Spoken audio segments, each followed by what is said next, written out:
नमस्कार प्रणाम।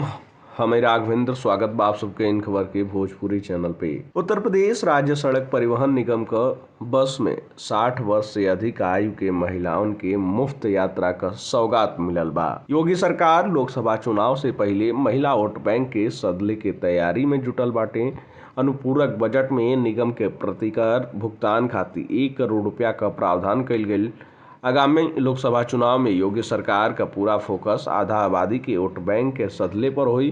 प्रदेश में लंबा समय से बुजुर्ग महिलाओं के मुफ्त यात्रा का मांग कइल जात रहे। परिवहन राज्य मंत्री दयाशंकर सिंह द्वारा बतावल गयी कि 60 वर्ष से अधिक आयु के महिलाओं के रोडवेज के बस में मुफ्त यात्रा का सुविधा मिली। मंत्री दयाशंकर सिंह द्वारा बतावल गयी कि उत्तर प्रदेश सड़क परिवहन निगम के बेड़े में जौन बाकी करीब 1000 नई बस शामिल कइल जाई।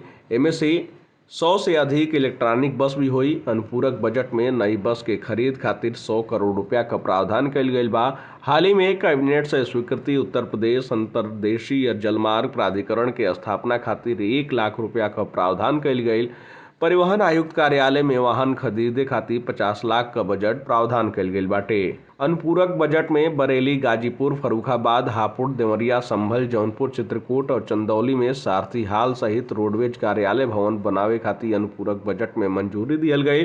अनुपूरक बजट में टोकन मनी के रूप में 1 लाख रुपया स्वीकृत कइल गइल बाटे। वहीं राजधानी लखनऊ में हजरतगंज ओलिवर रोड पर स्थित भूमि पर परिवहन विभाग का बहुमंजिला एकीकृत आधुनिक परिवहन भवन बनावल जाई।